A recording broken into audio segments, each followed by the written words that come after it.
Olá, boa noite. Sejam muito bem-vindos. Bem-vindos para mais uma live da Mais com Humores. E hoje vai ser uma live muito especial.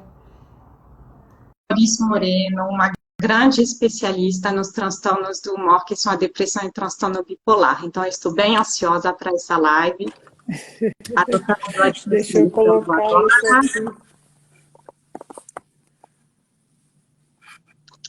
Boa noite, doutora. Boa noite, querida. Eu tô vendo aqui que essa luz tá meio que... Deixa eu ver aqui.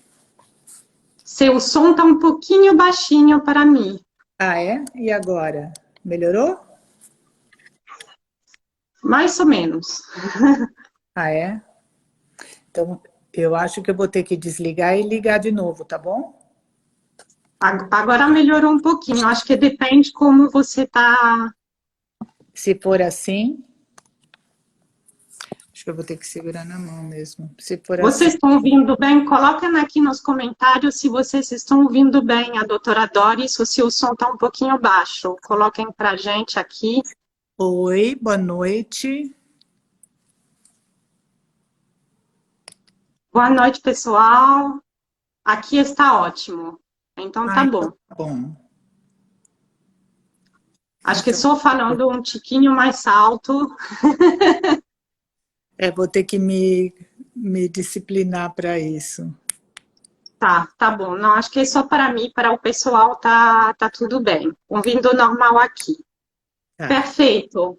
Então vamos começar a nossa live. Hoje eu estou muito ansiosa, muito feliz, muito honrada de receber a doutora Doris Moreno, que é uma psiquiatra muito querida e especialista nos transtornos do humor, que são a depressão e o transtorno bipolar. Então hoje convidamos vocês para falar de depressão, transtorno bipolar e maternidade. Essa live faz parte de uma série de lives que eu estou fazendo da campanha Maior Furtacor, que é uma campanha de conscientização da saúde mental materna. Eu vou apresentar a doutora Doris, e aí depois eu me apresento rapidamente para quem não me conhece. A doutora Doris Fel Moreno, ela é médica psiquiatra, mestre e doutora pelo Departamento de Psiquiatria da Faculdade de Medicina da Universidade de São Paulo, médica assistente do Instituto de Psiquiatria do Hospital das Clínicas da Faculdade de Medicina da USP, e também médica pesquisadora e supervisora do GRUDA. O GRUDA ele é um programa de estudo dos transtornos afetivos, os transtornos do humor, do Instituto de Psiquiatria do Hospital das Clínicas. Ela também é membro da Associação Brasileira de Transtorno Bipolar e de uma associação internacional que se chama International Society of Bipolar Disorder. Ela também é membro fundador da Abrata. A Abrata é uma referência de ONG, é uma associação brasileira de familiares, amigos e portadores de pessoas com depressão ou transtorno bipolar. Então, como eu falei, ela é uma referência na área. Seja muito bem-vinda, doutora Doris. Muito Obrigada, boa obrigada por noite a aceitar nosso todos. convite. É um prazer. Adorei seu convite. É uma honra estar aqui, Cristelle. Que bom. E para quem está vindo através do perfil da doutora Doris, eu sou a Cristelle, eu sou a criadora da Mães com Humores. A Mães com Humores tem um canal de divulgação e curadoria de conteúdos e eventos sobre saúde mental materna, além de um grupo de apoio para mães e futuras mães com depressão e transtorno bipolar. Então, vocês podem acompanhar aqui nas redes sociais, tem várias lives salvas aqui, salvas no nosso canal YouTube. Esse grupo online que está fazendo bastante sucesso, porque é um grupo de apoio, de acolhimento, que é muito importante para essas mulheres. Então, hoje vamos começar a falar de depressão, transtorno bipolar e maternidade. Eu queria que você fizesse uma introdução para a gente de como que a gente sabe que a gente sai da saúde mental e a gente começa a entrar numa doença. A diferença entre um sintoma e uma emoção normal é dada pelo fato de que numa emoção normal, você sente aquela emoção e pronto, acabou. E ela está associada a algum evento da sua vida. Sintoma, eu sempre digo para os meus aluninhos, sintoma que é bom sempre vem mal acompanhado de outros.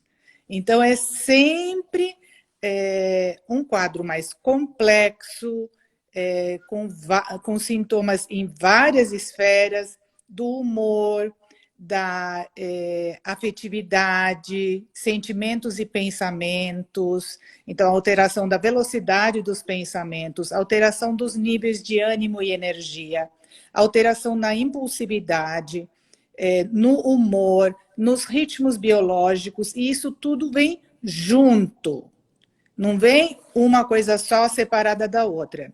Então, nós fazemos o diagnóstico na presença de inúmeras características que cabe ao psiquiatra identificar junto ao paciente. Então, a diferença é muito simples e todo psiquiatra, mesmo o que sai da residência, essa é uma das primeiras coisas que ele aprende. E, inclusive, não julgar, né? Separar... Não é fácil. Exatamente, nunca julgar.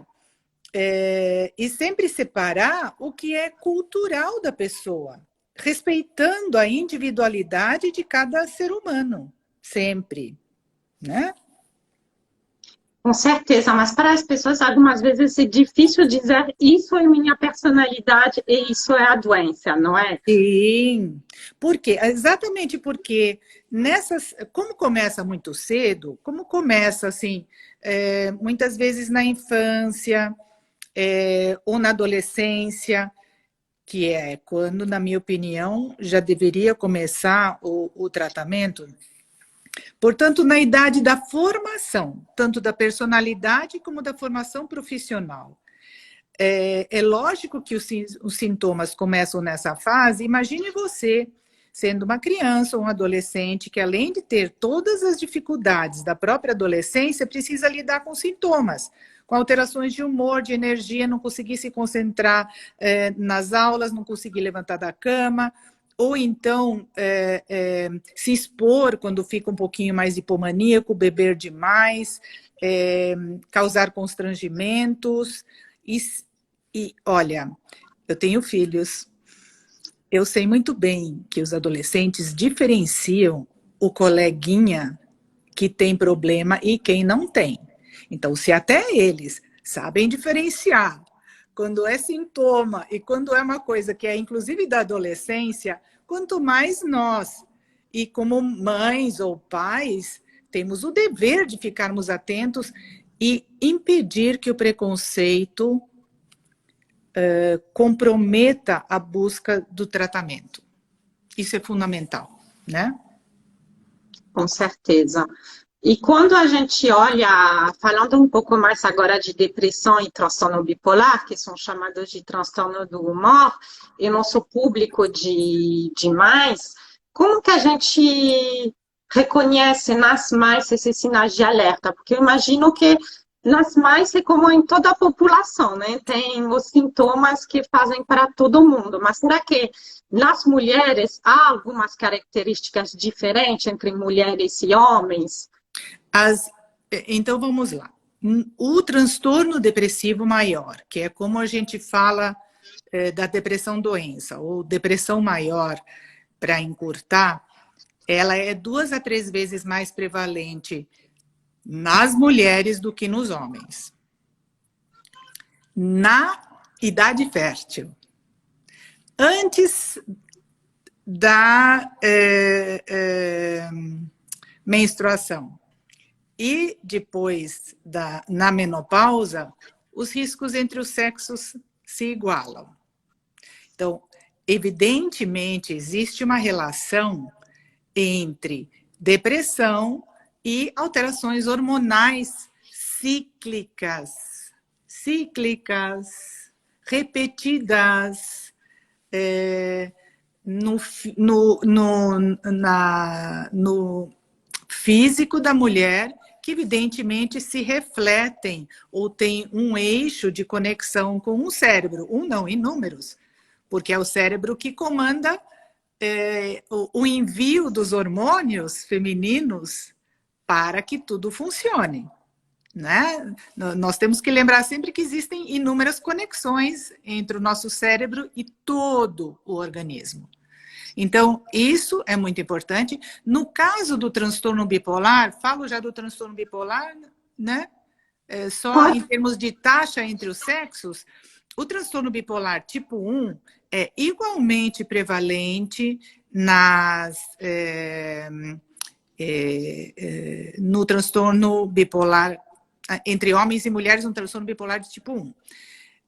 Já no transtorno bipolar de tipo 2, é mais frequente em mulheres também. E a suspeita é por conta do predomínio de depressão. E, além disso, no transtorno bipolar, as mulheres têm mais depressões do que os homens, muitas vezes, e os homens têm mais um padrão de o padrão de mania só, ou só hipomania, sem depressão, é praticamente exclusividade dos homens. Então, existem diferenças clínicas de sintomas entre mulheres, né, ou que predomina entre mulheres e homens no caso do transtorno bipolar. E aí fica mais marcado do que propriamente a depressão maior do transtorno depressivo maior, entendeu? Entendi. E para a questão de episódios mistos ou selvagens, tem alguma diferença? Sim, também são mais comuns nas mulheres. As mulheres, elas têm um ônus maior, eu devo dizer, né? Então, bom, e a suspeita é exatamente essa, né? Que é relacionado aos hormônios femininos.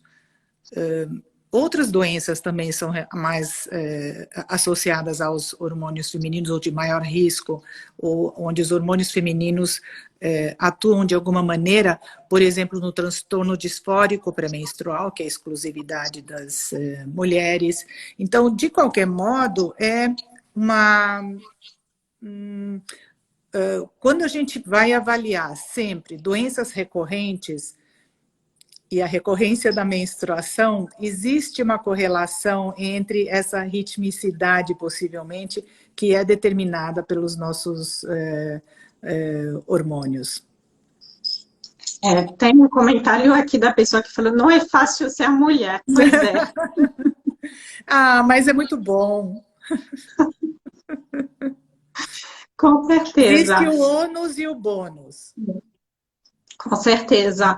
E aí, quando a gente fala de mulher e de hormônios, o período da gravidez e do puerpério, então, é um período que só pode ser de alta vulnerabilidade. De alta vulnerabilidade, exatamente.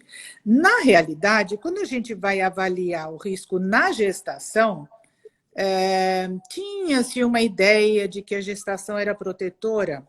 Não é. O risco é o mesmo de outras fases da vida. Então, durante a gestação, não existe um aumento da prevalência. O que existe é no pós-parto, aí sim. E aí a grande parte, ou pelo menos metade das depressões pós-parto são de estados mistos ou depressões bipolares. Isso é muito importante, porque a depressão pós-parto é considerada um fator de risco de depressão bipolar. Significa dizer o seguinte, se a gente investiga uma mulher, pergunta para ela, e quando você teve seus partos, você teve depressão? Tive sim. No primeiro eu tive sim. É um ponto a mais que o médico pontua para achar que aquela depressão é bipolar, entendeu? Tanto peso que tem o fato da mulher ter apresentado essa depressão. E muitas vezes as depressões são mistas, mas vejam, não só as mães têm um risco maior, os homens também. principalmente os bipolares. Sim, porque existe uma ruptura do ciclo sono-vigília para ambos os pais. Para ambos os pais. Na realidade, quem tem depressão ou transtorno bipolar, principalmente transtorno bipolar, deveria poder dormir à noite. Pelo menos 4 a 5 horas. Então, o parceiro deveria comparecer nessa hora. Então, a mulher tirar o leite antes e a primeira mamada que seja o parceiro que dá. De tal maneira que se alternem, né? E cada um possa dormir no mínimo 4 horas seguidas. Então, isso é fundamental para preservar o ciclo sono-vigília, porque senão isso é uma causa de entrar em crise em qualquer pessoa com transtorno bipolar. Quanto mais nessa fase, que já é de instabilidade. E o que acontece? Várias alterações daí no relacionamento. Então, a mãe ela precisa estar estável até para conseguir acolher o filho, o bebê, para dar de mamar, para ter o olhar e a ternura do olhar. Imaginem isso. Precisa ter todas essas características, o olho no olho, aquele namoro, aquela interação exige estabilidade. Uma mãe deprimida não consegue. Não só ela não consegue, como ela morre de culpa e se autoflagela mais ainda por não estar conseguindo.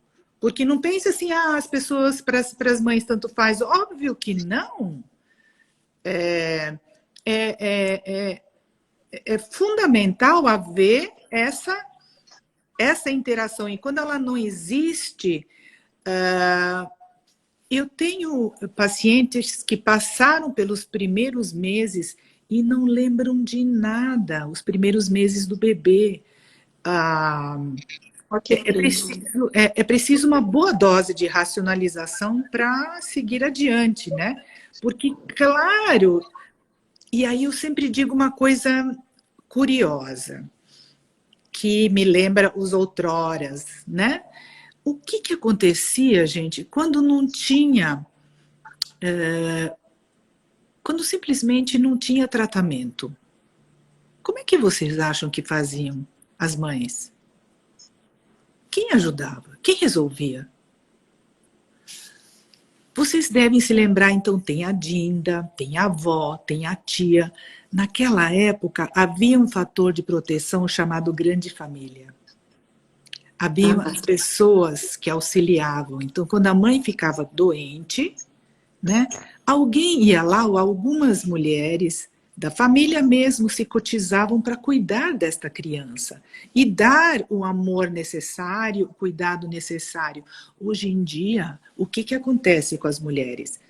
Muitas vezes são separadas, estão sozinhas, então já precisam arcar com aquilo sozinhas. Além disso, se elas não estão sozinhas, assim, elas não têm com quem dividir 24 horas por dia, cuidando do bebê, sem ninguém acudir, sem poder espairecer, porque nossa família diminuiu. Mas faz falta, isso é proteção. Naquela época, então, nos meses em que as pessoas ficavam doentes, elas iam para o interior, elas iam para a casa de alguém ser cuidadas, até que passasse. E daí voltavam. Mas havia amparo, suporte social. E a falta de suporte social é um grande risco de depressão pós-parto. Por isso eu estava fazendo toda essa alça de raciocínio, porque é importante avaliar não só os fatores biológicos, mas no caso da depressão pós-parto, os fatores ambientais. Então falta, assim, quando o relacionamento conjugal é ruim, ou seja, quando falta apoio familiar, apoio em geral, não é só do companheiro ou companheira, né? é de todos que é importante. E por isso mesmo, no Brasil, as taxas de depressão pós-parto são maiores no nível socioeconômico mais baixo, onde existe mais carência em todos os sentidos, né? Onde as mães, de fato, estão mais sozinhas, onde elas engravidam sem ter um parceiro necessariamente. Então, isso é Brasil também. E paga-se o ônus também da depressão pós-parto por conta disso, né? Com certeza. E a gente fala cada vez mais de depressão perinatal, né? Porque o que a gente não sabia antes é que a depressão pós-parto pode se iniciar na gravidez, não é? Metade das depressões pós-parto acontecem em mulheres que já tinham depressão. Não é que a depressão começou na gestação. A pessoa já tinha depressão, não tratou, então isso já trouxe consequências para o bebê, porque não tratar traz consequências sim, e no pós-parto, é óbvio que isso vai continuar. Entendi. Não existe assim de desaparecer. Pelo contrário, daí ainda se agrava mais. Mas isso acontece em mulheres que já tinham depressão, né? O risco de depressão pós-parto é maior em mulheres que têm depressão ou que têm transtorno bipolar. Entendi, o risco é mais elevado. E você falou o risco um é mais pouco elevado pelos próprios transtornos do humor. E aí você falou de não tratada. Eu recebi várias perguntas de pode se tomar remédios durante a gravidez? Pode. Porque muita gente acha que E tem que deve. parar tudo. Não, não pode. E principalmente não pode parar, jamais pode parar de uma vez. Porque aí imagina o cérebro, os neurônios entrando em tilt. Simplesmente tudo piora, tudo piora. Isso se reflete em sofrimento. Então, existem vários tratamentos, vários antidepressivos que podem ser utilizados durante a gestação e vários estabilizadores do humor podem ser utilizados. O lítio, inclusive, e os antipsicóticos de nova geração. As únicas medicações que a gente evita utilizar durante a gestação são os estabilizadores da classe dos anticonvulsivantes. Mas mesmo num grande estudo de mulheres epiléticas, portanto, que tomam anticonvulsivantes, as taxas são baixas de qualquer malformação. Mas, por via das dúvidas, a gente busca evitá-los. Agora, o lítio, o risco maior que ele tem é de um defeito no coração que é raríssimo, certo? E o que pode ser visto no ultrassom e que existe até a 8ª semana de gestação. E muitas vezes a pessoa só se dá conta que está grávida, né? Nesse período. Aí não precisa mais parar. Aí segue adiante. E o lítio ele é seguro para ser utilizado. Só o único cuidado é que não pode ser em altas doses. Então, o médico que conhece, ele sabe que medicações a mulher pode tomar, em que doses existe uma segurança, mas não tratar está associado a abortamentos, está associado a má nutrição, está associado a baixo peso ao nascer, está associado a uma série de problemas no bebê. E principalmente o uso de álcool, porque o álcool ele passa direto, né? Nem durante a gestação, muito menos no pós-parto. Álcool é que não se pode usar mesmo. Então, os níveis de álcool são iguais na mulher e no bebê. O bebê passa direto e não são, portanto, só medicamentos, né? A gente tem que pensar em várias substâncias aí. Ah, muito bom você desmistificar, porque eu recebo muitos testemunhos de mulheres com dúvidas de engravidar, de mulheres, por exemplo, com transtorno bipolar, que me falam, não sei se eu vou conseguir engravidar porque vou ter que parar todos os remédios. Então, Não. que bom que você está nos dando esse recado importante de que é importante manter o tratamento. Existe uma literatura bastante extensa já, com acúmulo de resultados ao longo das últimas décadas sobre a segurança. É lógico, o risco de qualquer malformação, ele precisa ser, por conta de remédios, ou atribuível a remédios, precisa considerar o risco de malformação na população geral. Vocês sabiam que o risco de malformação na população geral é 3,5% a 4%? Sem tomar nada, sem ter problema nenhum. Então, é muito importante saber que se você não faz tratamento, o feto tem consequências.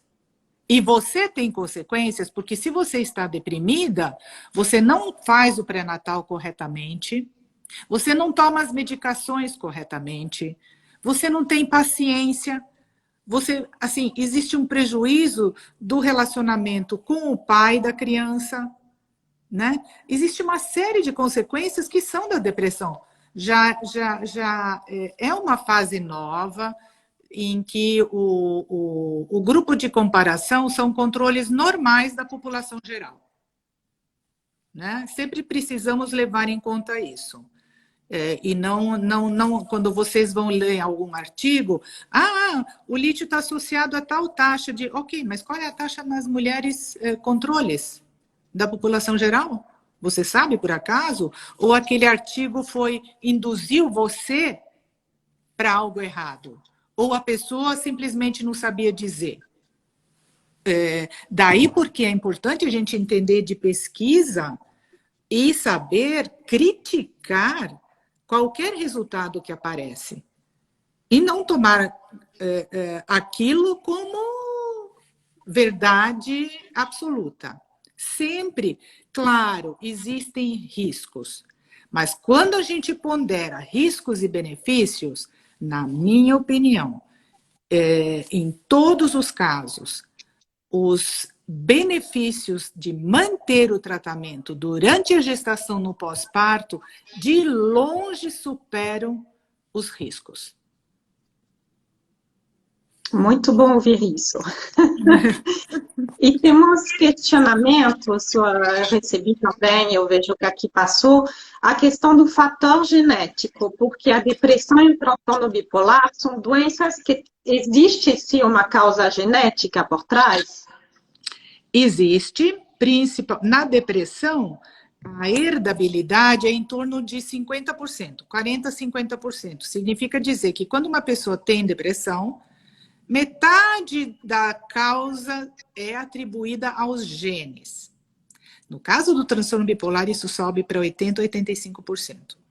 É a doença em psiquiatria ou na medicina, uma das mais geneticamente determinadas. E nos estudos que avaliam, mas o risco do meu filho ter também é de 23% ou 24%. Isso para transtorno bipolar de tipo 1. Quem estudou os outros transtornos? Não. Os filhos, sim, têm risco maior e de ter vários outros problemas. Então, é importante saber disso e nem por isso deixar de ter o bebê. Não é um medo de que meu filho possa ter transtorno bipolar ou depressão também, ou algum outro problema, que a gente deve deixar de ter um bebê se tem muita vontade. Porque se você tem muita vontade, você vai cuidar bem. E você vai fazer de tudo para isso. Né? Com certeza. E é muito importante porque você... que eu diga, né? É o que eu digo. Com certeza. E a gente sabe também que, por exemplo, eu sou portadora de transtorno bipolar. Hoje eu sei muito sobre minha doença, as características, sinais precoces, como tratar, como se cuidar. Então, eu vou ficar muito de olho na minha filha. Hoje ela tem 4 anos e meio, mas eu sei que evoluindo para a adolescência, por exemplo, tem que ficar muito de olho. E com certeza, mesmo se ela desenvolve, ela não vai passar pelos traumas que eu passei, porque eu tenho maior consciência de como tratar, como cuidar. Exato. E uma coisa importante, Cristelle, que você sabe, é a importância do cuidado dos pais, da parentagem, né? Maternagem e parentagem, na educação e na proteção do cérebro. Então, aí nós vamos falar um pouquinho de ritmos biológicos. Tá certo? É muito importante. Isso cabe à mãe principalmente. Eu tenho vontade de chorar ou ir lá e dar um safanão quando estou num restaurante e vejo a mãe aqui, o bebê olhando para ela, tentando falar com ela, tentando conversar, e ela no celular. Exemplo 1. Exemplo 2. 11 horas da noite num bar, num restaurante. Um bebê correndo para lá e para cá, desesperado, morto de sono, elétrico. E os pais lá numa boa, conversando com seus amigos sem se preocupar a mínima. Isto é uma violência biológica. Porque nós sabemos que isso é fundamental para proteger o cérebro da criança, ter hora para dormir. E tem que dormir cedo, gente, 8 horas da noite. Que tempo você vai ter com seu companheiro se a criança fica com você até 10, 11 horas da noite? Eu sempre digo assim, sinto muito se você tem que trabalhar o dia inteiro. O cérebro da criança não tem culpa disso. Né? Então, não fico, eu chego em casa tarde, daí eu quero ficar um pouco com meu filho. Fica melhor com ele no fim de semana, deixa ele dormir na hora certa. E organizem-se. O problema é que famílias bipolares são desorganizadas quando não estão tratadas. Então, eles não conseguem se disciplinar para pôr as crianças para dormir cedo. Porque as crianças não querem dormir. Sim, muitas vezes elas já são sintomáticas. Elas já trocam o dia pela noite. E isso só é pior ainda pelo comportamento da mãe e do pai, né? Que também não tem essa disciplina e também não tem horário para dormir. Mas isso, gente, nós temos fatores de proteção, nós temos os fatores genéticos. É importante vocês saberem que esses genes todos que você passa adiante para a prole não precisam necessariamente acordar. Eles podem ficar adormecidos. E cuidar da higiene de sono protege contra o despertar destes genes do transtorno bipolar, entre outras coisas, muito provavelmente. Isso não é uma certeza ainda, mas a gente suspeita que isso também aconteça. Então, tudo que se fizer, em termos das crianças terem disciplina, eles têm que tomar café da manhã, almoçar, jantar sempre na mesma hora. Eles têm que ser postos para dormir e acordar de manhã, de preferência na mesma hora. Se tem algum problema aí, é bom investigar. Mas isso é responsabilidade principalmente da mãe. A mãe precisa estar bem para conseguir pôr ordem na casa. Né? Com certeza. E como você falou, a mãe precisa estar bem. Eu tenho vários relatos e perguntas de mães que falam: meu filho, ele presencia minhas crises, tanto com essa idade do filho, mas assim, como fazer? Porque meu filho, ele percebe quando eu estou na cama deprimida, ou quando eu estou em mania, que eu fico muito irritada com ele. Então, é muito difícil esse convívio com a criança, principalmente quando a mãe não está estabilizada. Essa mãe que já fala ou já pergunta desse jeito, ela certamente está em tratamento. ou ela começou recentemente o tratamento. O que aconteceu, aconteceu, não tem mais o que fazer. Mas exatamente por isso é responsabilidade das mães se tratarem adequadamente. Porque ninguém tem culpa disso. Nem você, mãe, nem os seus filhos, nem o seu marido. Né? Então, a responsabilidade da correta tomada da medicação, isso é muito importante falar.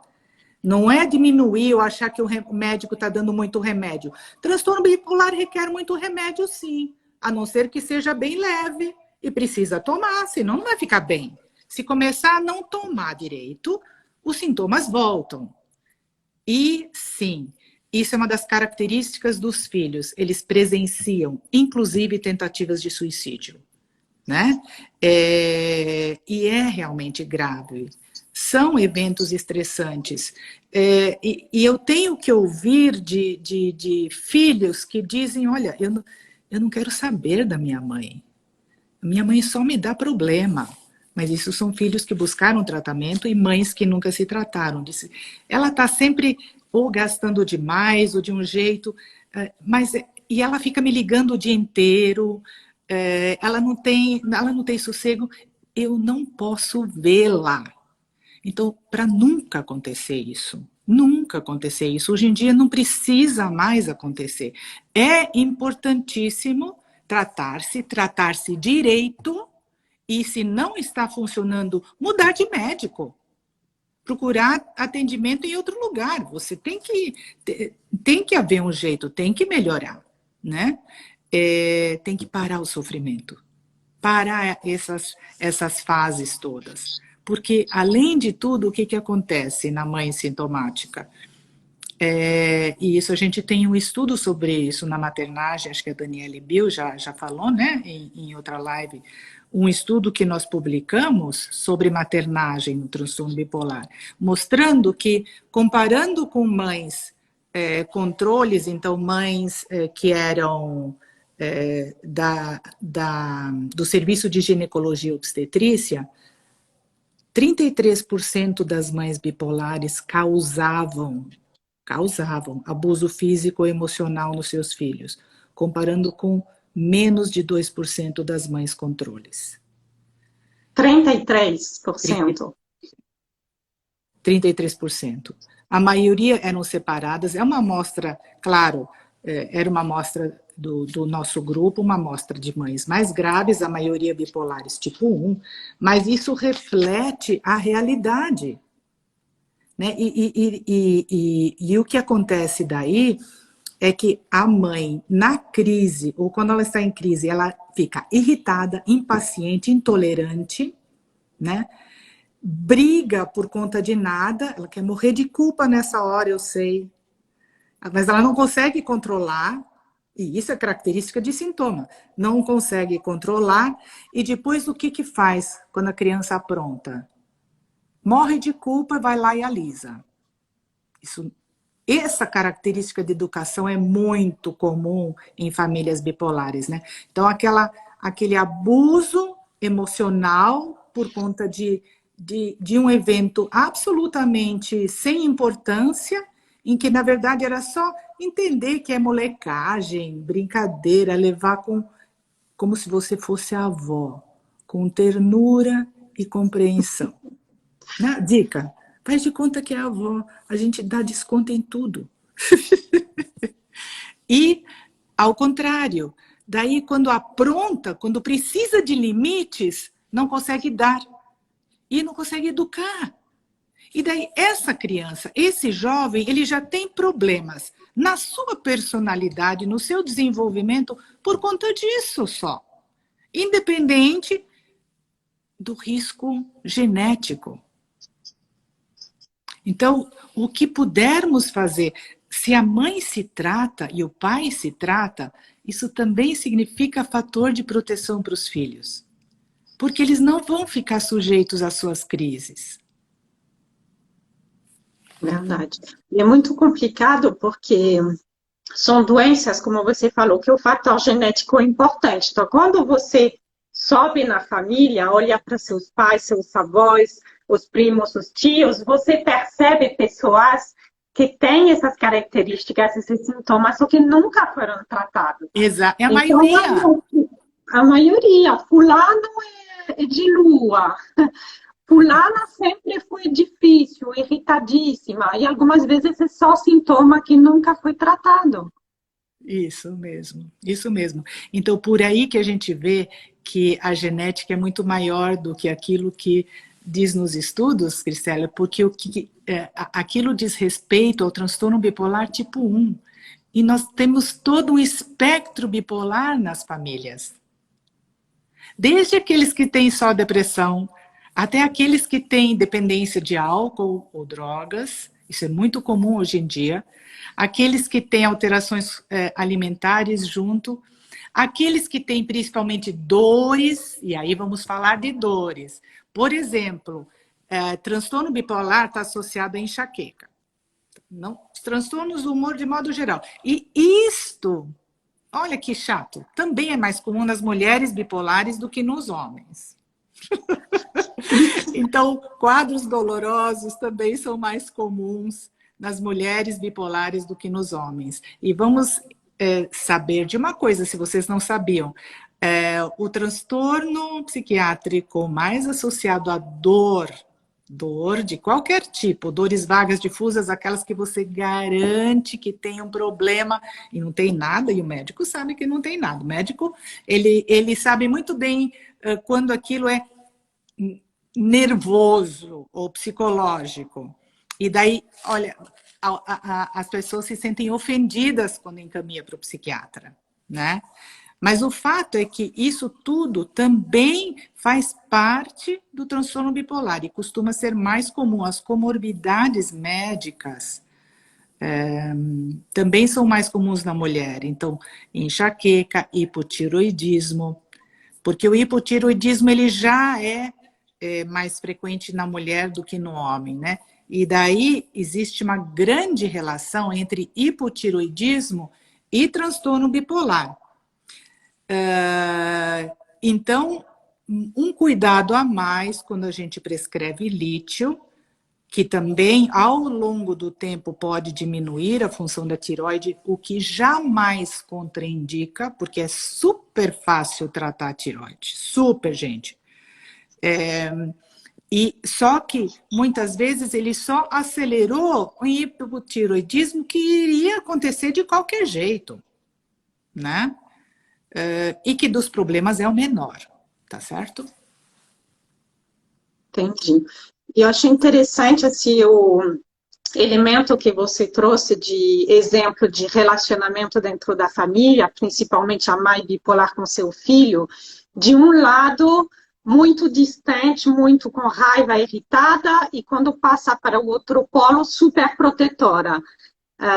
Então, a gente fica mesmo, e aí a gente se culpa pelos momentos que a gente não está bem. Então, como você falou da depressão pós-parto, eu sentia culpa, medo, Culpa. frustração, tudo isso junto. Sim. E a gente quer voltar ao tempo, nos momentos que a gente está bem, um pouco eufórica, a gente quer voltar ao tempo e fazer muita coisa de uma vez só.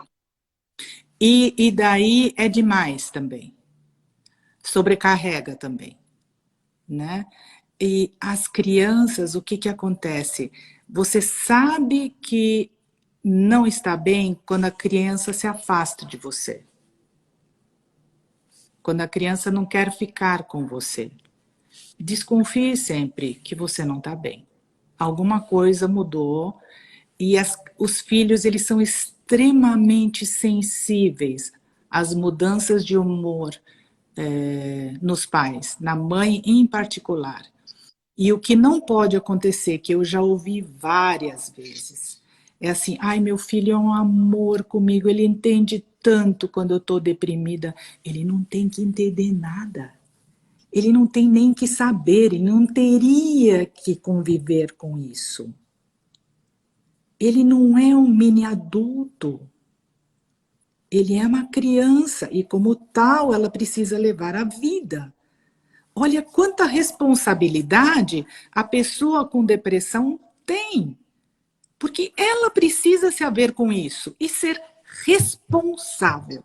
Você não tem culpa, mas você é responsável pelo seu tratamento. Com certeza. Gente, os comentários pararam aqui, congelaram um pouquinho para mim, mas se vocês têm dúvidas, perguntas, vocês podem colocar, tá bom? Que a gente vai falar.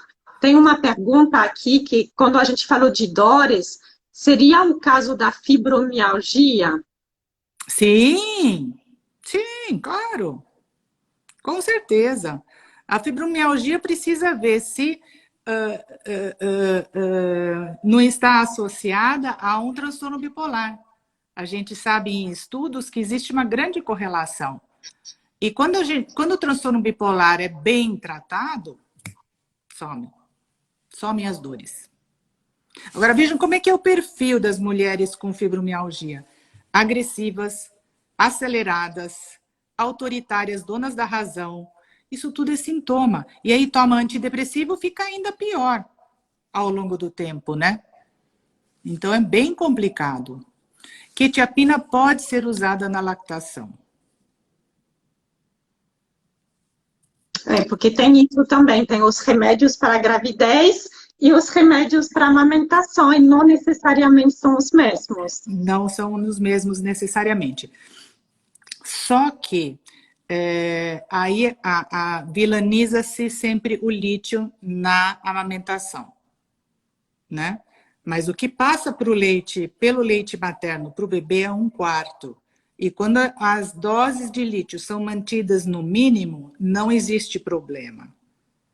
E é preciso observar, né? Então, isso tudo por quê? Porque hoje em dia a gente sabe da importância da amamentação e preserva, sim, ao máximo a amamentação, a não ser em casos gravíssimos, em que a amamentação representaria uma ruptura tal do sono que a pessoa iria entrar em crise. Nós não podemos, nós não deixamos, pelo menos é minha opinião, jamais deixar uma mãe entrar em crise. Isso é muito, muito importante. E se tem uma coisa que eu prezo muito no meu atendimento, eu sempre pergunto, né, Gisele, como é que é sua maternagem? Gente, as histórias que eu ouço, não existe maternagem, não existe capacidade para exercer maternagem. E muitas vezes daí as pacientes caem em prantos, mas é tão importante identificar isso. Esse é o começo. É o começo para melhora. O que importa é daqui para frente. As crianças, elas são tão queridas, elas aceitam. O importante é dar amor. E limites. Limites. Limites dão proteção. Superproteção sufoca. Sufoca. Então eu vou dar outro exemplo. Na idade escolar. É um mico quando a mãe vai toda hora lá para brigar na diretoria. É um mico para o filho. Assim, eu sempre dizia, eu participava de reuniões de mães, de outras, eu sabia quem tinha problemas, porque quem tem aceleração, irritabilidade, é dona da razão, são todos sintomas de hipomania. Como é que vai se comportar numa escola também? Né? E para as crianças isso é altamente constrangedor. Então a crise, além de tudo, além de afetar a capacidade, a maternagem e a sensação que esta mãe tem é de ser uma ótima mãe, das melhores mães, né? É uma falta de insight completa, porque ela não identifica que ela precisa de tratamento nessa fase, né? E o que acontece daí é que ela briga, ela discute, e na frente dos outros, muitas vezes, ou na frente de pessoas estranhas, e isto para a criança é constrangedor. Então, a sensação que a mãe tem é de super proteger, ela briga pela sua prole, ela é uma leoa, ela combate. Não, não, não, não, não. As crianças têm que poder se desenvolver sozinhas, nada de sufocar, nada de entrar no meio. Deixa-se virar. Bullying, para de encrencar com bullying. Veja, se seu filho sofre bullying, pergunte como é que é o comportamento dele. Pergunte na escola como é que é o comportamento dele que favorece o bullying. E se seu filho provoca bullying, também fique atento, porque é uma criança já mais agressiva, é uma criança que já tem, eventualmente, um e o outro sintomas. Porque as crianças, elas precisam brigar. As crianças, elas precisam se degladiar, se jogar no chão e ninguém interferir. Eles não vão se matar. Isso sempre foi assim. Vocês sabem o que acontece hoje em dia? Eu já vi vários casos, mas o mais interessante para mim foi uma das minhas alunas dizer que o namorado dela é professor de Muay Thai. E hoje em dia, os jovens chegam assim, ele diz assim, então, dá um soco, vai, dá um soco. Ai, ai, não consegue nem dar um soco, não consegue fazer nada. Hello? O problema de quem é isso? Quem nós estamos educando? Homens ou frouxos? Mulheres ou o quê? Não, as pessoas têm que poder se virar. E as mães não têm que interferir, nem os pais. Claro, manda bom senso, mas bom senso é o que uma mãe com transtorno bipolar em crise não tem, nem o pai. Certo? Tem muita diferença entre estar em crise e estar estabilizada. Isso eu posso Sim. relatar, porque eu tinha um tipo de vínculo com minha filha quando ela era bebê, quando ela tinha 1 ano, 2 anos, porque ainda eu não estava estabilizada. Desde que eu estou estabilizada, 2 anos, é completamente outro relacionamento, outra capacidade de dar conta da maternagem. Hoje em dia, não digo que é fácil, porque é cheio de desafios educar uma Sim. criança, mas tem prazer, é mais leve, menos culpa. Então, realmente, sim, eu convido todos que não estão estabilizadas a tentar outro tratamento, buscar outro psiquiatra, porque durante a minha vida eu tive muitas crises. Então, eu posso dizer que não é fácil, mas posso dizer que é possível sim se estabilizar. Sim. Com certeza, Cristeli, com certeza.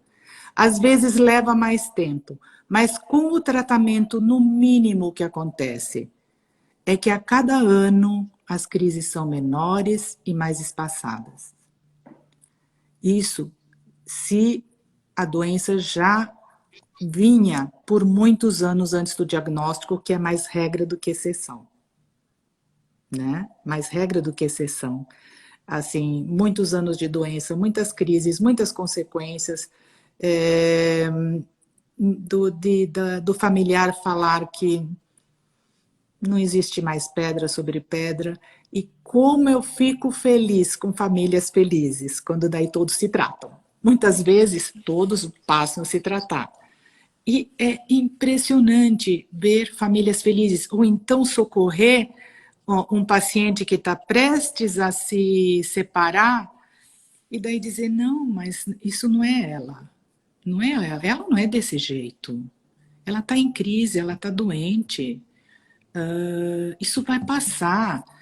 E de fato passa, e a pessoa muda e resgata aquele amor, resgata aquele vínculo.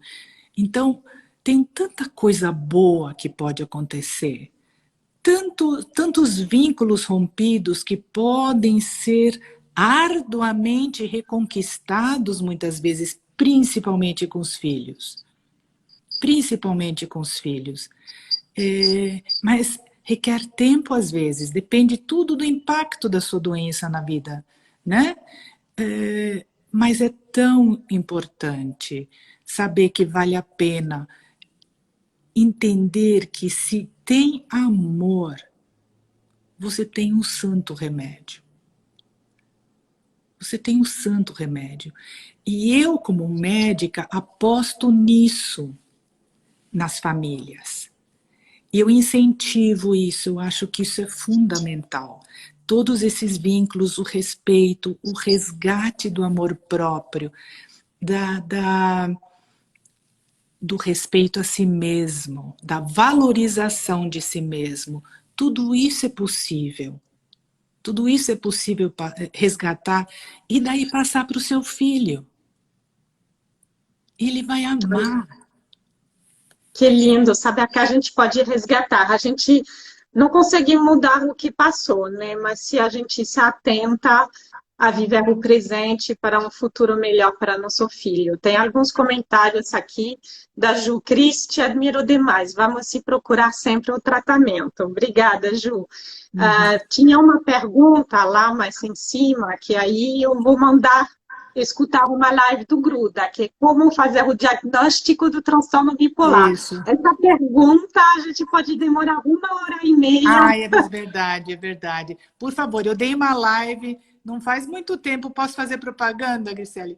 No Gruda IPQ, no YouTube do Gruda IPQ.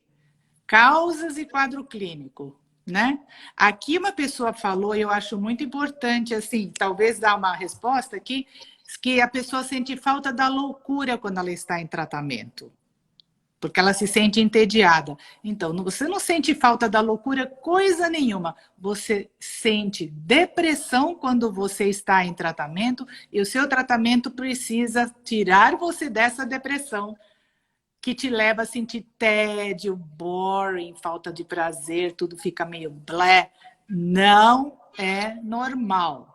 Isso é depressão. Então, e se você não falar isso para o seu médico... Ó, eu não sou assim, doutor. Me falta brilho, me falta elan vital. Tem que se queixar. Porque se você disser que você está bem, que você está estável, ele vai achar isso, ele vai acreditar em você e achar isso mesmo. Né? Com certeza. Gente, estamos quase no final da nossa live. Não sei se alguém tem mais alguma dúvida. Eu gostaria que a doutora Dori só reforçassem, assim, a gente falou bastante dos riscos, dos desafios, mas quais são os elementos de prevenção, os fatores de proteção para reforçar para as pessoas aqui? Quetiapina não diminui o leite. Fatores de proteção, é que eu vi uma perguntinha aqui, Cristina. Ótimo, pode responder. A depressão é um fator de risco para a gestação de sucesso. E é um fator de risco no pós-parto também, porque compromete a maternagem, né? Compromete a maternagem, compromete o desenvolvimento do bebê. E entre os fatores de risco de depressão, nós temos principalmente o genético, mais ainda no transtorno bipolar, a presença de depressão pós-parto ao longo da vida, de história familiar de transtornos do humor, transtorno bipolar, alcoolismo e outros problemas.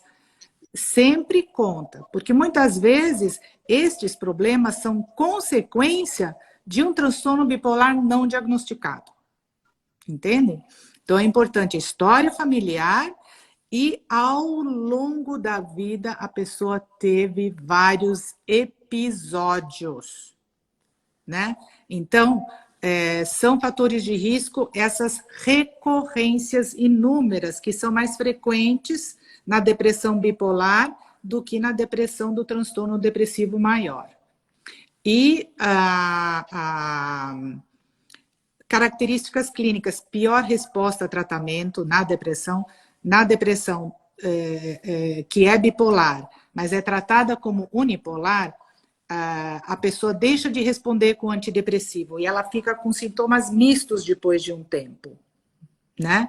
Então, essa ciclagem é também um fator de risco e um fator de risco de agravamento. Se a gente for considerar fatores de proteção, rotina, ciclo sono-vigília, evitar drogas, nem pensar, evitar álcool, nosso cérebro Quando tem transtorno bipolar, ele é mais sensível a essas agressões, os neurônios morrem com mais facilidade. Procure evitar sempre, né? Uma vez ou outra, não tem problema. Eu dou uma colher de chá. Uma taça. Uma. Mas, se não evitar estimulantes, evitar drogas, evitar café em excesso, Coca-Colas em excesso. Isso tudo são fatores de proteção e você precisa já ensinar seu filho nesse sentido desde pequeno. Porque a quantidade de álcool ou drogas que eles ingerem já na adolescência é assustadora. E você precisa ficar de olho. Até prova em contrário, ele usa assim, e é você, mãe, que precisa ficar antenada. Isso é fator de proteção. Evitar isso tudo e insistir no horário certo de dormir e de levantar. E tirar TV do quarto, tirar celular a partir das 10 horas da noite, não importa, quem manda na casa é você, né? Porque daí ele ainda vai demorar 1 hora até conseguir desligar aquele cérebro super plugado. Então, isso é fator de proteção. Entendeu? É dar condições de prevenir sequer o início de qualquer sintoma na vida dele. Certo? Certo. Está muito claro os fatores de risco, os fatores de proteção. Temos vários comentários agradecendo. Aula maravilhosa, doutora Doris, aprendo muito, gratidão. Obrigada, Pessoal, vocês são muito gentis. tem o depoimento da live do Gruda foi maravilhosa, então realmente a gente vai reforçar que se vocês querem informações mais detalhadas do diagnóstico, causas, tratamento do transtorno do humor, vai lá no YouTube do Gruda que vocês vão assistir de lives maravilhosas também. Deixa eu ver se tem alguma. Doutora Dorice maravilhosa, obrigada. Vários agradecimentos. Muito obrigada, muito obrigada. É um prazer poder conversar e compartilhar com vocês essas experiências. E obrigado por estarem aqui participando ativamente, né? Muito obrigada a todo mundo. Pois é, que comentou, que colocou perguntas, não dá para ler e responder a todos, mas espero que a gente respondeu a maioria das dúvidas de vocês. Sim. Eu vou fazer de tudo para que essa live ficasse gravada. Geralmente, depois eu coloco no canal YouTube da Mães com Humores também. Então, reforçando que estamos aqui sempre publicando nas redes sociais. Então, seguem a doutora, que faz várias palestras. Ela é professora, também tem muitos cursos. E seguem a Mais com Humores, que temos vários conteúdos, outras lives sobre temas complementares, e nosso grupo de apoio online para mães e futuras mães com depressão, transtorno bipolar. Então, a gente falou muito de rede de apoio hoje, da importância dessa rede de apoio, e a Mais com Humores procura ser também rede de apoio para essas mães. Então, fiquem à vontade para entrar no nosso grupo. Parabéns, Cristélia, mais uma vez.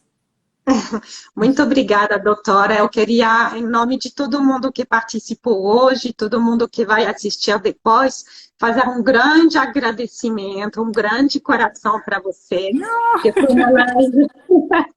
foi uma live maravilhosa. É sempre beijo a todos. Poder escutar você. Então, muito obrigada e uma boa noite para todos. Boa noite a todos. Tchau. Tchau. Beijos.